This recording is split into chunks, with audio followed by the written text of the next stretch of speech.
8.000 millones de toneladas más de dióxido de carbono en nuestra atmósfera. 90 millones de toneladas de peces menos en nuestros océanos. 11.000 millones de árboles más abatidos. Ha transcurrido otro año en el planeta Tierra. Las voces de alarma resuenan en todos los países del mundo. Hoy revelaremos cuáles se esfuerzan para mantener la salud de la Tierra y cuáles la están enfermando aún más. Ya tenemos las cifras de 2007 y es hora de tomar de nuevo el pulso a nuestro planeta.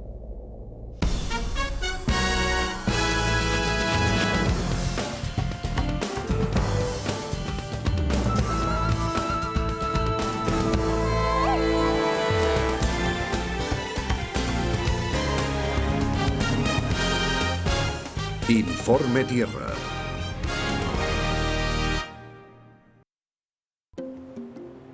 El planeta Tierra. Vientos de cambio soplan a lo largo y ancho de su superficie. En Nueva York, los taxis se vuelven híbridos. En Australia, se opta por las bombillas de bajo consumo. La Ciudad del Vaticano contrarresta sus emisiones de CO2. Muchos de nosotros estamos intentando cambiar nuestros hábitos. Porque el año pasado aceptamos que la misma Tierra está cambiando. Y que los 6.600 millones de personas que vivimos en ella somos la causa. En toda la historia del planeta, no ha habido ninguna especie que haya tenido la capacidad de alterar el entorno de un modo tan profundo como la especie humana. Desde el aire, la tierra y el mar.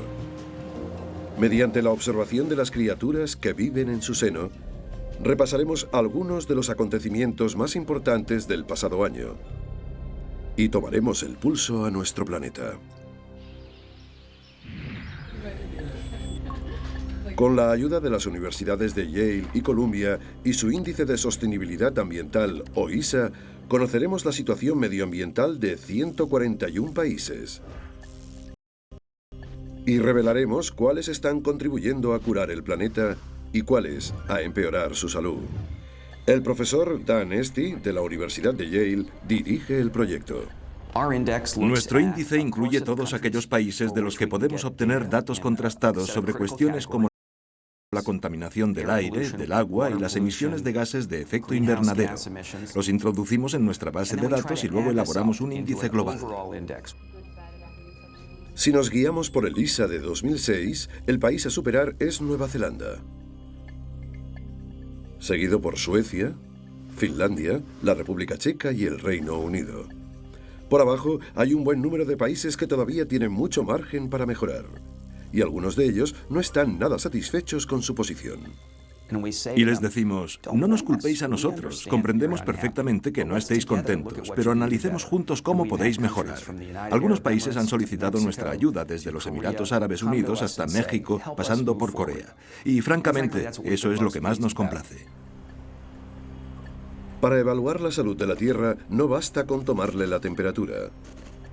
Además, la diversidad de climas, poblaciones y circunstancias económicas hacen que los problemas ecológicos no siempre puedan dividirse siguiendo las fronteras de un país. Pero con la recopilación y el análisis de los datos ofrecidos por organizaciones como Naciones Unidas, Nature Conservancy y los mejores centros de investigación del mundo, el equipo responsable del ISA cree que puede establecer unos parámetros significativos. Este es un planeta extremadamente complejo y se le puede tomar el pulso de multitud de formas diferentes. Pero estamos convencidos que nosotros presentamos la fotografía más nítida y clara del estado actual del planeta. Comencemos por ese manto formado por nitrógeno, oxígeno y otros gases que se extiende sobre nuestras cabezas a lo largo de 560 kilómetros, la atmósfera. Son esos gases, y no nuestros océanos, los que dan a la Tierra el color azul vista desde el espacio. En los últimos 250 años, los niveles de gases de efecto invernadero, como el dióxido de carbono y el metano, han aumentado más que en cualquier otro período de los últimos 650.000 años. Mike Fay es conservacionista y explorador de National Geographic. El dióxido de carbono ha ido acumulándose en la atmósfera a lo largo de 200 millones de años. Pero en los últimos 60 u 80 años hemos emitido el equivalente a 100 millones de años. Durante décadas, científicos y políticos han debatido sobre las causas reales y las implicaciones de este incremento. Pero el 2 de febrero de 2007 se acabó la polémica. Tras pasar 6 años revisando todos los estudios publicados, cientos de expertos sobre el clima de más de 100 países, incluyendo Estados Unidos, presentaron un informe a través del Grupo Intergubernamental de Expertos sobre el Cambio Climático, IPCC. En él confirmaban que la temperatura del aire y de los mares estaba aumentando. Además, sostenían que la quema de combustibles fósiles y otras actividades humanas, como la deforestación, eran las causantes del cambio. Sin duda alguna, ese reconocimiento marcó un hito histórico. Se convertía en un hecho irrefutable. Ya nadie podía negarlo. Por tanto, una vez aceptado el problema, había que pasar a la acción. El dióxido de carbono y otros gases de efecto invernadero son componentes vitales de nuestra atmósfera. Son los encargados de retener suficiente calor para hacer posible la vida. Pero si incrementamos la concentración de estos gases, la atmósfera retiene más calor y el planeta se calienta. Ya hemos aumentado la temperatura de la Tierra 1 grado centígrado. Y si continuamos emitiendo CO2 a la atmósfera al mismo ritmo, es probable que a principios del próximo siglo la temperatura global suba entre 2 y 4 grados centígrados. Ante el rápido crecimiento económico de países emergentes como India y China, el reto de poner freno a las emisiones de dióxido de carbono es aún más apremiante. Un norteamericano medio genera 5 veces más CO2 que un ciudadano chino corriente.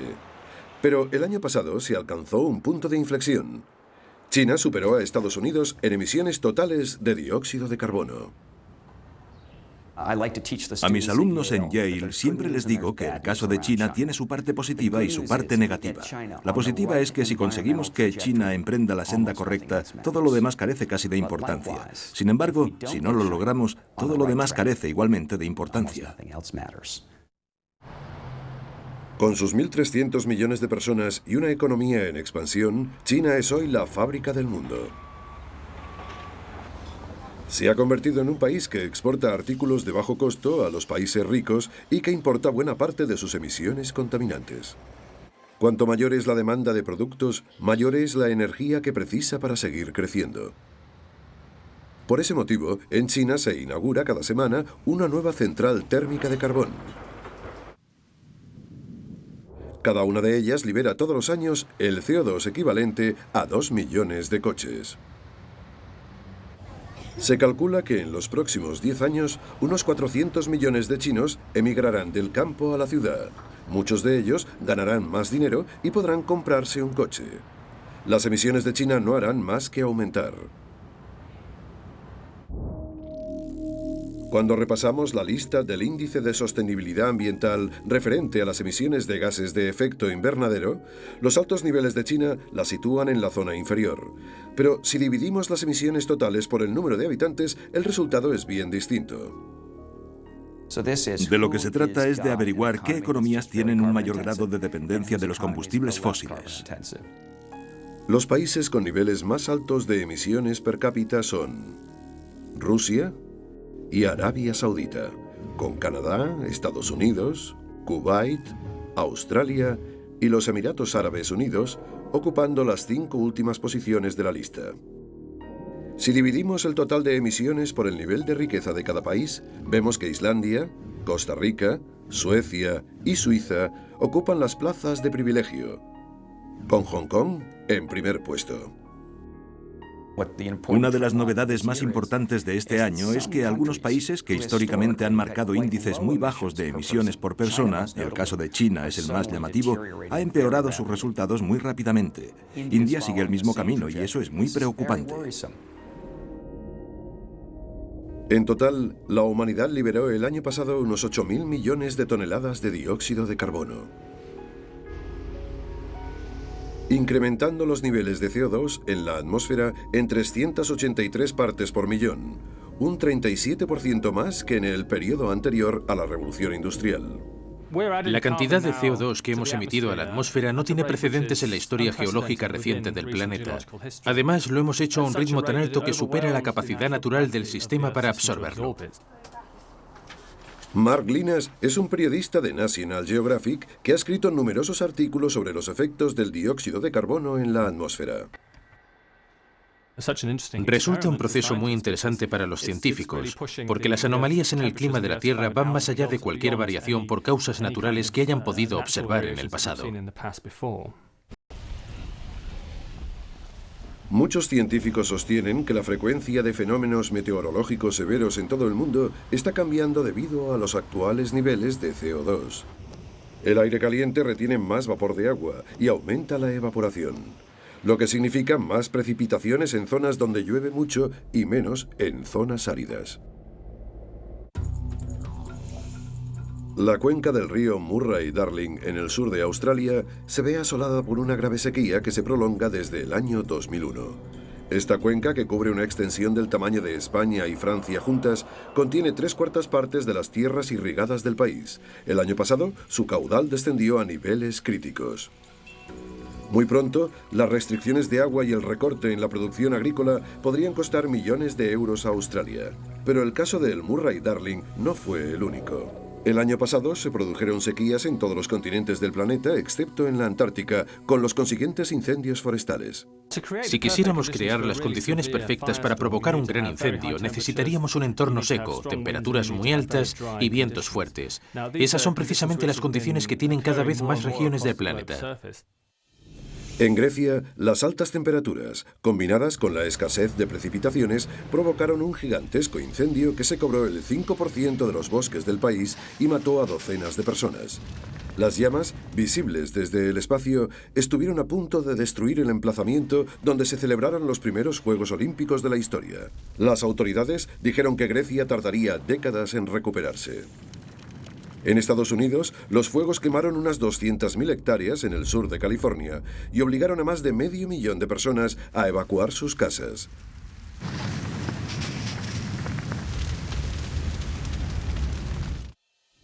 Y en Paraguay, las imágenes del satélite muestran unas 400.000 hectáreas de tierra abrasada en los peores incendios de su historia. Fijemos ahora nuestra mirada en las regiones más húmedas y veremos cómo también les afectó el aumento de temperaturas y de vapor de agua en la atmósfera. En el Reino Unido, el río Severn se desbordó de su cauce, dejando a cientos de personas incomunicadas y miles de hogares sin agua ni electricidad durante días. Lo vivimos incluso aquí, en Oxford. Nunca había visto llover con tanta intensidad. Parecía un monzón. En el otro lado del mundo, los monzones de agosto y septiembre sumergieron bajo el agua el 40% de Bangladesh, el doble que en un año normal. Las inundaciones se cobraron casi 200 muertes y hubo más de 9 millones de desplazados. Aunque no podemos vincular ninguno de estos desastres al calentamiento global, la mayoría de científicos coinciden en afirmar que sequías e inundaciones serán cada vez más frecuentes con el progresivo aumento de la temperatura. Cada día se producen sequías e inundaciones más severas en diversas partes del mundo, a veces de forma simultánea en el mismo lugar. Estos fenómenos son una ventana que nos permite vislumbrar un futuro en el que los cambios climáticos serán cada vez más bruscos. No todo el dióxido de carbono se eleva hacia la atmósfera. La mitad del CO2 que liberamos quemando combustibles fósiles lo absorben, afortunadamente, nuestros océanos. El problema es que el agua caliente absorbe mucho menos gas que el agua fría. Lo que significa que cuanto más aumente la temperatura, más dióxido de carbono retendrá la atmósfera. Y eso podría acelerar el calentamiento tanto del aire como del mar.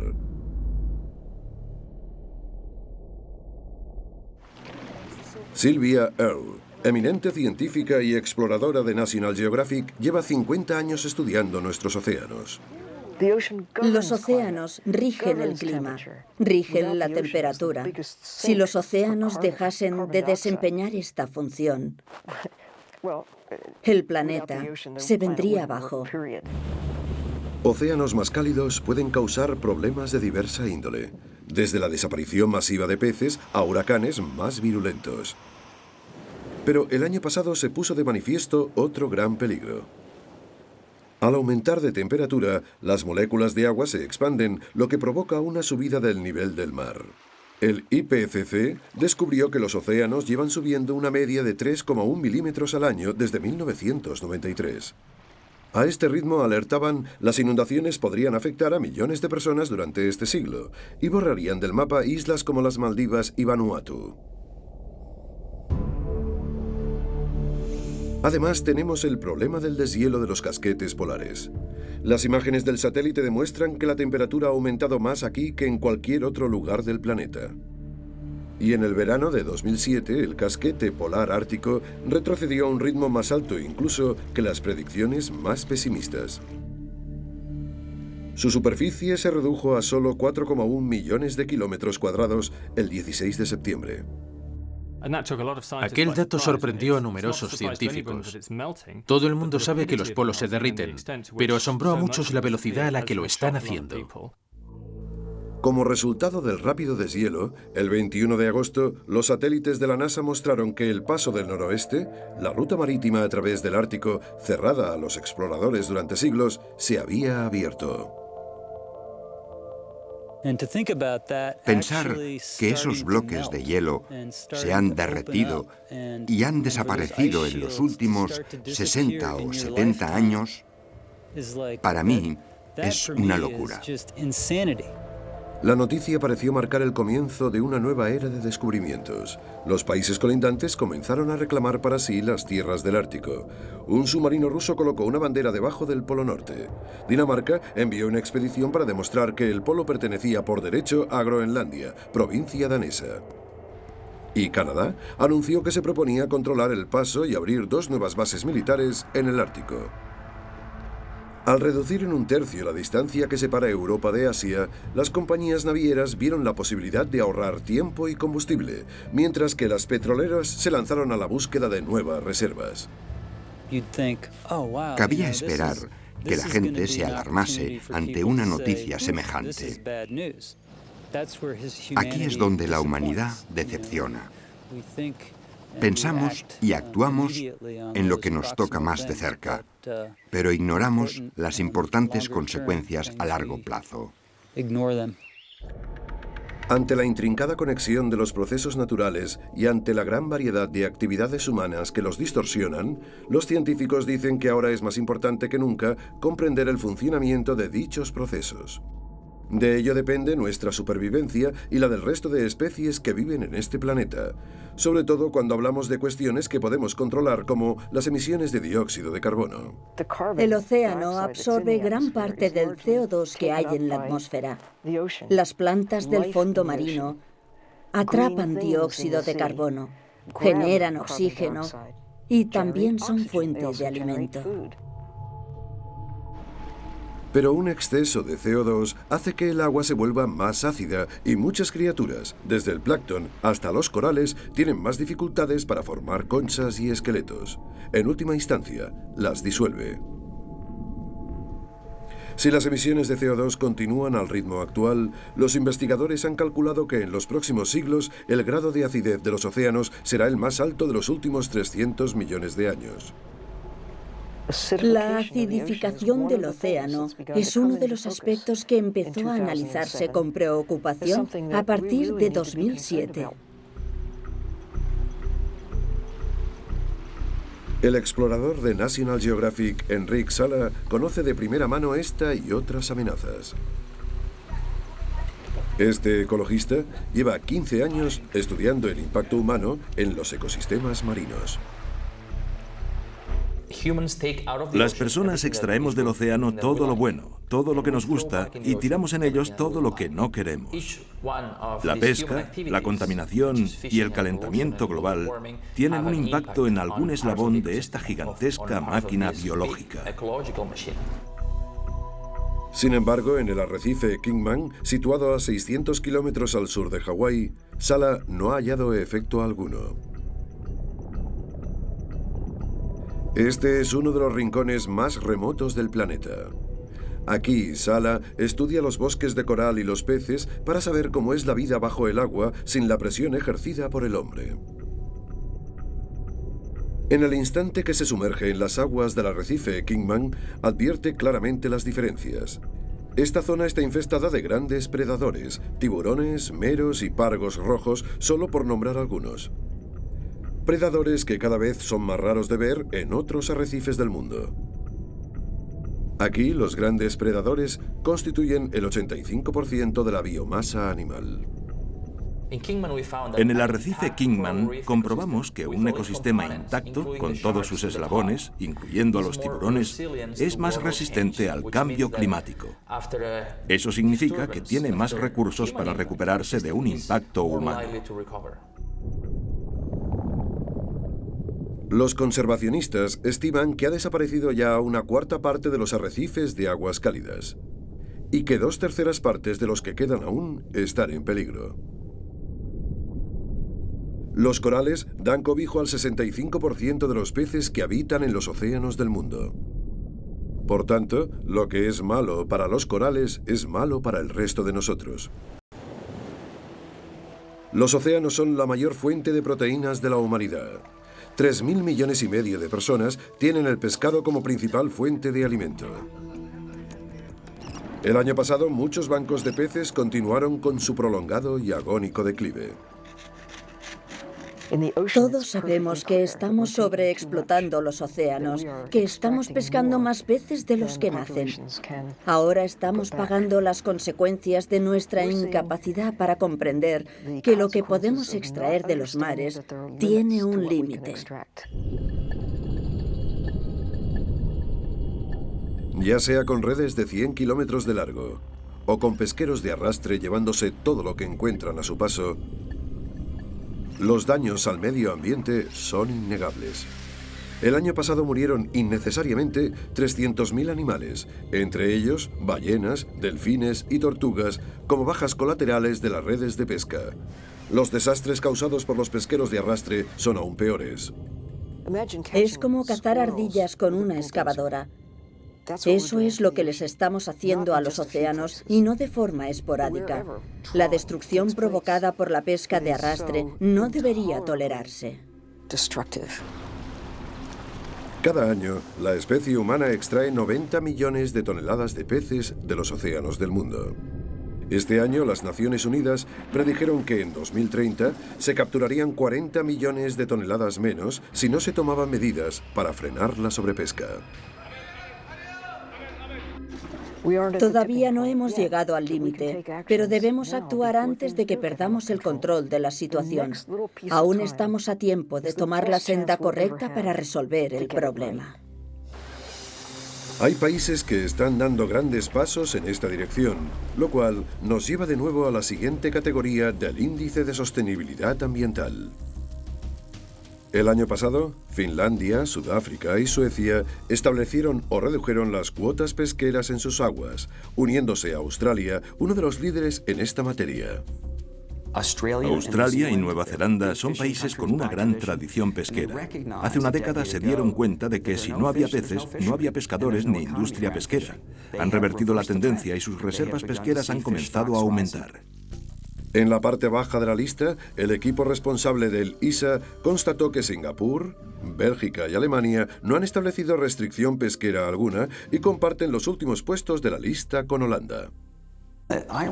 No deja de ser irónico que algunos países de la Unión Europea, como España, se sorprendan del lugar que ocupan. Estos países deberían ser conscientes de lo que hacen. El hecho de que España siga sobreexplotando sus recursos ante la pasividad de la Unión Europea resulta muy embarazoso. La situación para los ecosistemas de nuestros océanos es crítica. Sin embargo, los científicos encuentran muchas dificultades para concienciar a la opinión pública y a los políticos sobre la importancia de un mundo que no pueden ver. Desgraciadamente, si salimos de los océanos, descubrimos que los problemas tampoco acaban en sus orillas. De los 149 millones de kilómetros cuadrados de tierra que hay en el planeta, menos del 7% están protegidos y buena parte de ellos incluyen ecosistemas sin presencia humana, que no son precisamente paraísos de biodiversidad. Para denunciar este hecho, el explorador de National Geographic, Michael Fay, ha recorrido miles de kilómetros a lo largo y ancho del planeta. En el año 2000 recorrió a pie 3.200 kilómetros a través del corazón de África para explorar y documentar las zonas más vírgenes del continente. Gracias en parte a los esfuerzos de Fay, la República de Gabón estableció su primera red de parques nacionales.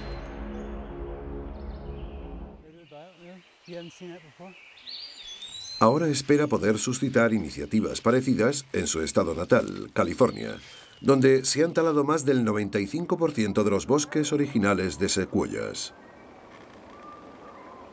Las secuoyas son los seres vivos más hermosos, impresionantes y extraordinarios del planeta.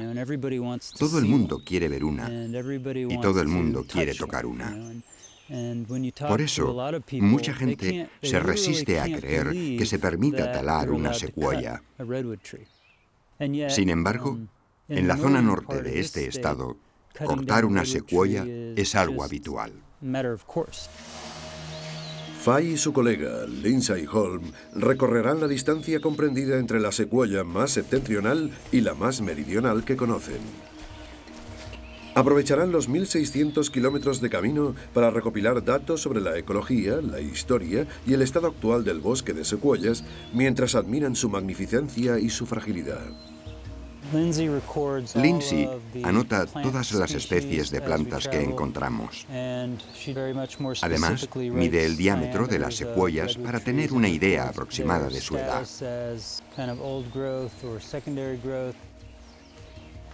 Yo me encargo de anotar las aves que vemos y cualquier rastro de grandes mamíferos, incluyendo a los seres humanos. Cuando terminemos, probablemente tendremos una visión global de lo que está pasando en el bosque de secuoyas, mejor que cualquier otra persona del mundo. Algunos de los árboles que estudia Fay llevan en pie más de 2.000 años y se encuentran entre los seres vivos más longevos del planeta. También son los más altos, pues se elevan más de 100 metros hacia el cielo y uno de los más amenazados. Hemos pasado de tener el 100% de secuoyas adultas a solo el 3%. Ese porcentaje de árboles adultos es más o menos el mismo que hay en el resto de bosques del planeta. Las causas pueden variar de bosque a bosque. Sea como fuere, el año pasado la deforestación continuó siendo uno de los mayores problemas a escala global. En Borneo se talaron unos 26.000 kilómetros cuadrados de selva. En su lugar se plantaron palmeras para producir biodiesel. En Brasil, una media de más de 20.000 kilómetros de selva al año da paso a cultivos de soja y explotaciones ganaderas. Y en la República Democrática del Congo, los granjeros pobres cortan y queman unos 9.000 kilómetros de bosque cada año para cocinar y calentar sus hogares. En todo el mundo ha desaparecido el 50% de los bosques originales. Gracias a las fotos realizadas por los satélites de la NASA durante los 5 últimos años, podemos ver que no hay indicios de cambio alguno. Hoy se tala cada segundo una extensión equivalente a un campo de fútbol. Si desaparecen los bosques, hay mayor erosión y aumenta la degradación de los cursos de agua. Es un problema muy serio y ocurre en todos los países de la Tierra, ya sean desarrollados o no.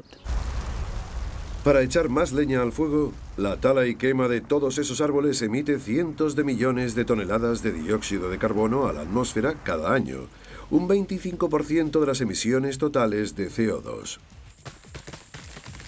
Como, además, resulta que los árboles absorben dióxido de carbono de la atmósfera, lo que perdemos en bosques lo ganamos en CO2. En algunas regiones del mundo la selva desaparece a un ritmo alarmante.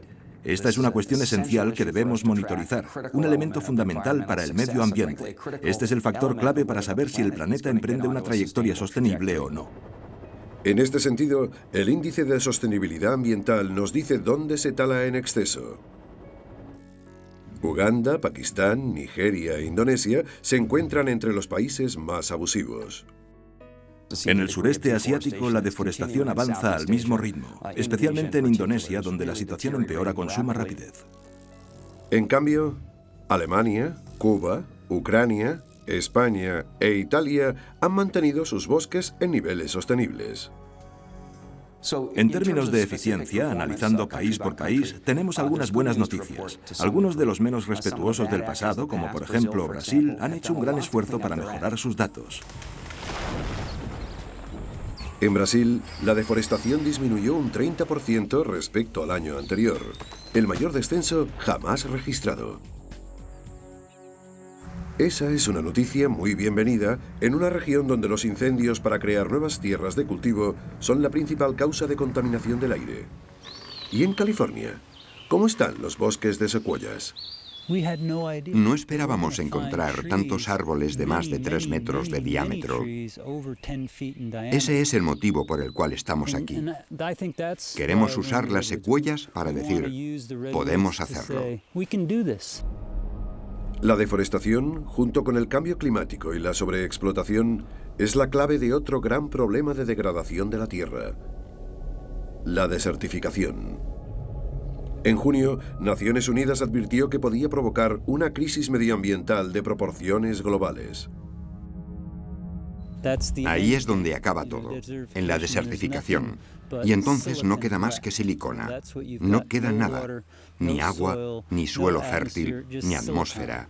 Solo silicona. Eso es la desertificación. En Asia Central y en el África subsahariana, millones de personas ya se están viendo obligadas a desplazarse. El informe de Naciones Unidas dice que si no se pone remedio a la desertificación, en los próximos 12 años podría afectar a 60 millones de personas. En Sudán, donde los conflictos armados han forzado a millones de personas a cobijarse en campos de refugiados, el aumento de población está agotando los recursos hídricos y empobreciendo la tierra. En un lugar donde hace 20 años se podía alimentar una vaca, ahora ya es imposible. Ahora solo puede vivir un camello. La erosión y desaparición de la capa superficial del suelo está convirtiendo gran parte de la región en una extensión del Sáhara. En el norte de China, las dunas del desierto de Gobi avanzan a una media de 2.400 kilómetros cuadrados al año, engullendo todo lo que encuentran a su paso. Ciudades enteras han desaparecido y las tormentas de arena pasan con frecuencia por Pekín. La arena de China ha cruzado incluso el Océano Pacífico y ha llegado hasta Estados Unidos. El avance del desierto de Gobi es una amenaza tan seria para China que el gobierno ha invertido 8.000 millones de dólares en el mayor proyecto de reforestación del mundo.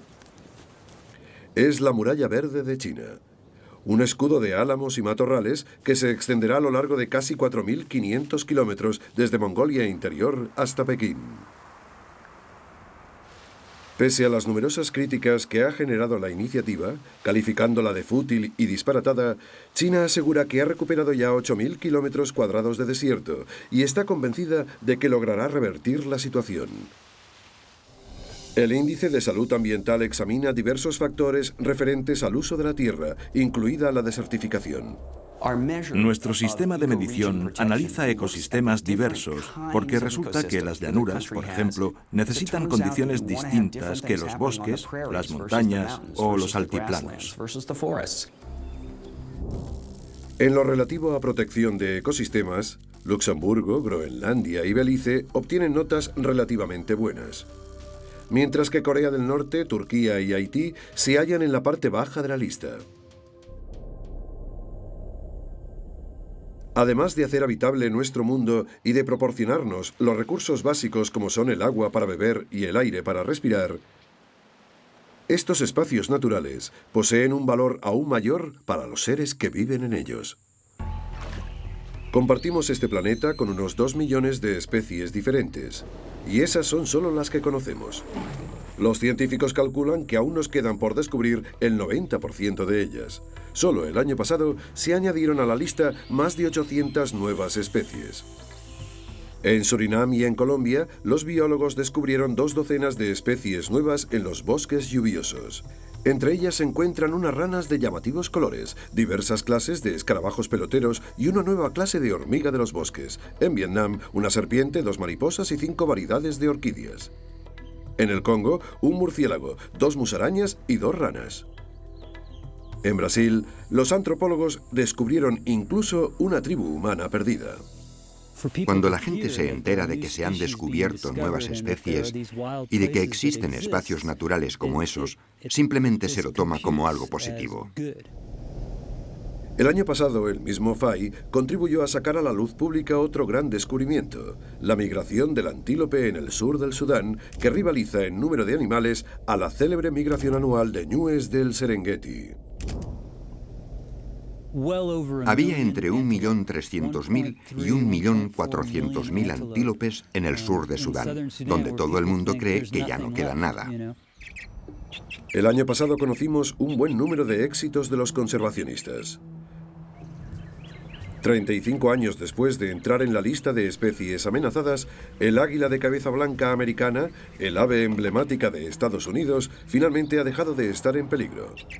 Miles de parejas de estas águilas pueden verse hoy en grandes zonas del nordeste de Estados Unidos, el norte de California, Alaska y buena parte de Canadá. Mientras sus ecosistemas estén protegidos, podrán valerse por sí mismas. 2007 también fue un buen año para otra criatura majestuosa, la ballena azul, el animal más grande que jamás ha vivido en este planeta. En el hemisferio sur solo quedaban unos pocos centenares de ballenas azules. Ahora los científicos han descubierto que hay más de 2000. La noticia es esperanzadora, pero se estima que su población actual es de unos 4.500 ejemplares y siguen en peligro de extinción. Desgraciadamente, también hubo especies que entraron en la lista. El gavial de la India, el gorila de tierras bajas occidentales y el delfín del río Yangtze se hallan en grave peligro de desaparecer para siempre. Este delfín podría haberse esfumado ya de la faz de la Tierra. Hemos sido testigos imponentes de la pérdida de esta asombrosa criatura. Estamos hablando de unos animales grandes y carismáticos. ¿Cuántos más vamos a perder? En las exuberantes montañas de África Central, en el Parque Nacional de Virunga, en el Congo, otro icono del reino animal se tambalea al borde de la extinción. Nos referimos al gorila de montaña. Solo quedan unos 700 ejemplares en estado salvaje de estos amables gigantes. La caza furtiva y la destrucción de su hábitat están acabando con ellos. El pasado año, 4 gorilas fueron hallados brutalmente asesinados en lo que se cree que fue una advertencia de los rebeldes locales, que pretenden sacar beneficio de los árboles que constituyen el hábitat protegido de los gorilas. El salvajismo de ciertos grupos me resulta inconcebible. Es su forma de lanzarnos el siguiente mensaje. Vamos a matar cualquier cosa que se interponga en nuestro camino, de modo que más vale que os larguéis. Las imágenes no pueden ser más desgarradoras.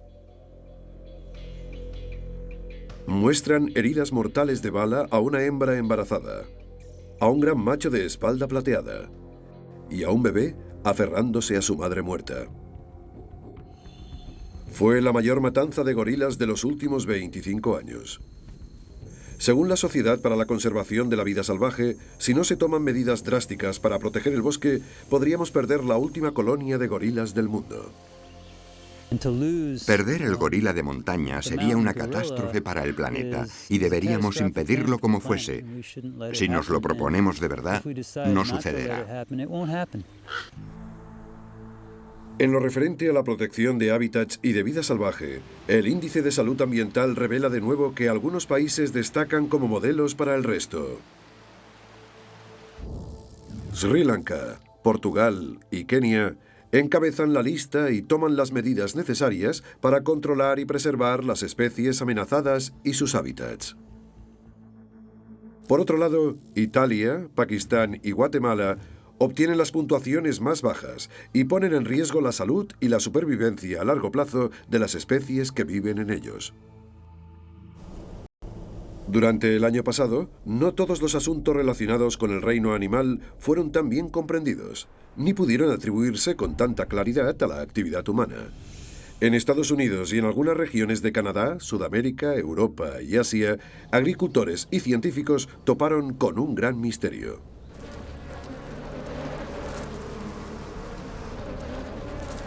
Miles de millones de abejas, aparentemente sanas, abandonaron su reina, sus crías y sus reservas de alimento y desaparecieron.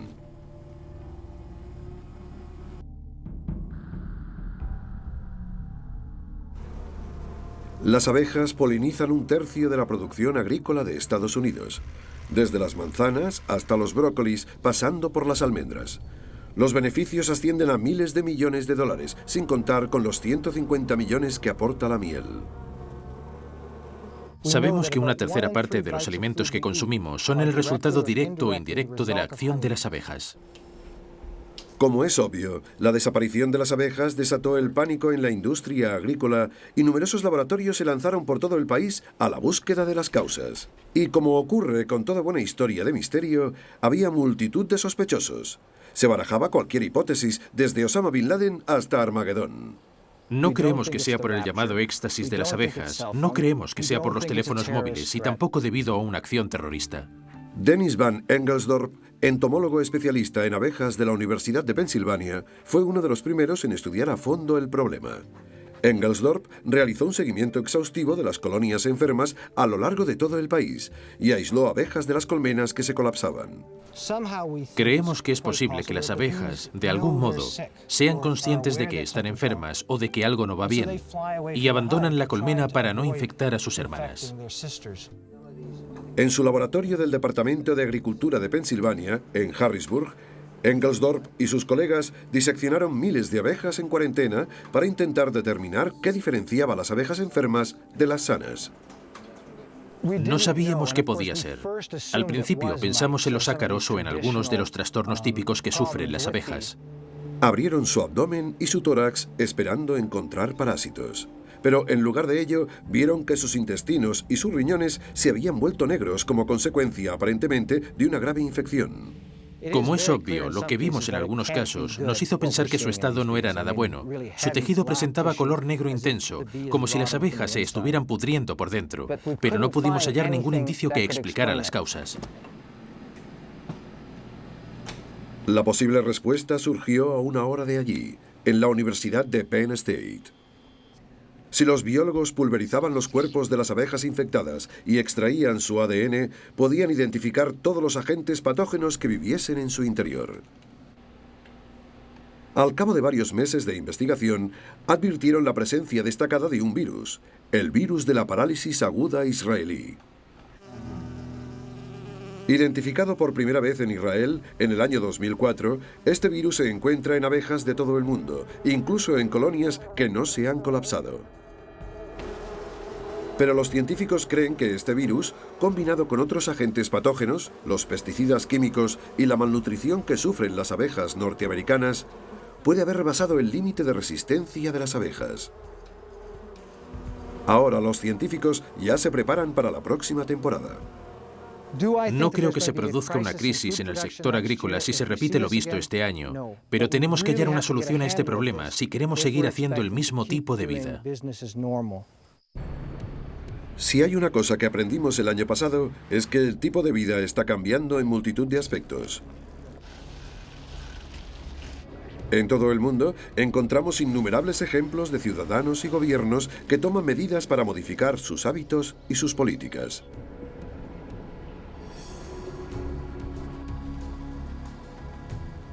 El pasado septiembre, el Vaticano hizo historia convirtiéndose en el primer estado del mundo en neutralizar sus emisiones de CO2. Una nueva empresa de ecorrestauración recuperó un antiguo bosque de 15 hectáreas situado en el centro de Hungría, contrarrestando las emisiones anuales del Vaticano, ya sean las producidas por los coches como las generadas para iluminar y calentar sus edificios.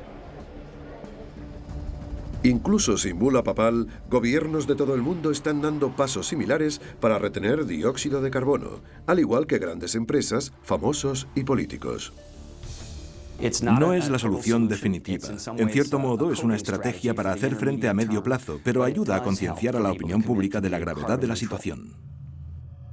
Queremos hacer constar que para compensar las emisiones originadas para la realización de nuestro informe Tierra, hemos empleado fuentes de energía renovables.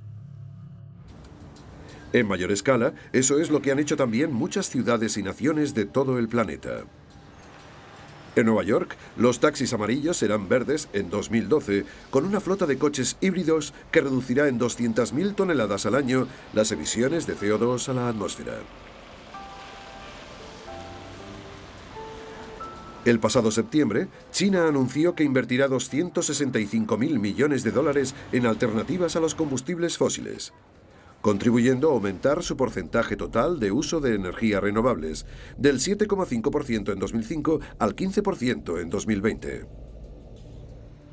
En Estados Unidos, el gobierno destinó casi 200 millones de dólares al desarrollo de un programa denominado Secuestro de Dióxido de Carbono, con el que pretende almacenar CO2 bajo las profundidades de la Tierra.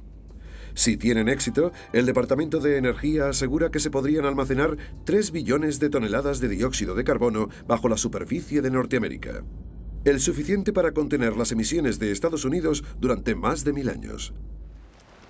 En el hemisferio sur, Australia eliminará progresivamente las bombillas convencionales hasta su completa desaparición en 2010, reduciendo sus emisiones en 4 millones de toneladas en 2012. Si todos los países siguieran su ejemplo, podríamos recortar decenas de millones de toneladas más. Para cuantificar el esfuerzo en materia de energías limpias, renovables y sostenibles, ELISA nos ofrece otra lista. Islandia, Noruega y Paraguay se encuentran entre los países líderes en el uso de dichas energías. Los países que hacen hincapié en esta materia mejoran sus resultados de forma ostensible. El ejemplo más claro es el de Dinamarca, porque ha invertido muchos recursos en la energía eólica. Lo mismo ocurre en el caso de Alemania. Es el país que ha instalado más placas solares del mundo. Este es un dato impresionante para un país que no destaca precisamente por su clima cálido.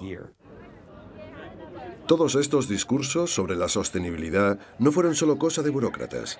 La ecología estaba en boca de todos.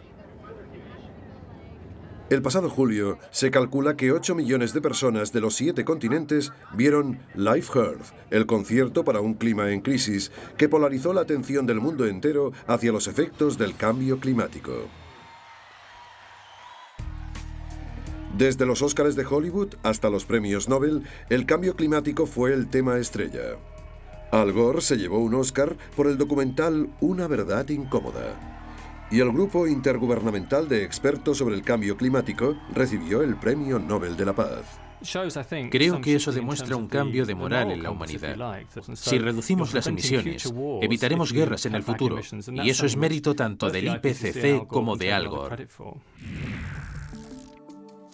Una vez analizadas las numerosas contribuciones, tanto positivas como negativas, realizadas el año pasado que afectaron al medio ambiente, ha llegado el momento de otorgar nuestro propio premio, el Premio de Informe Tierra. Si nos centramos en las muchas materias tratadas a lo largo de este documental, emisiones de gases de efecto invernadero, sobreexplotación pesquera, deforestación y protección de ecosistemas, el índice de salud ambiental revela que Irán, Cuba y Turquía se encuentran entre los peores del mundo, con Omán en último lugar. Por arriba, Panamá, Kenia e Islandia son los países más ecológicos, con Namibia ocupando el primer puesto. Sin embargo, que algunos países pierdan posiciones en alguna de estas categorías resulta intrascendente. Todos los científicos coinciden en señalar que estas listas no son definitivas.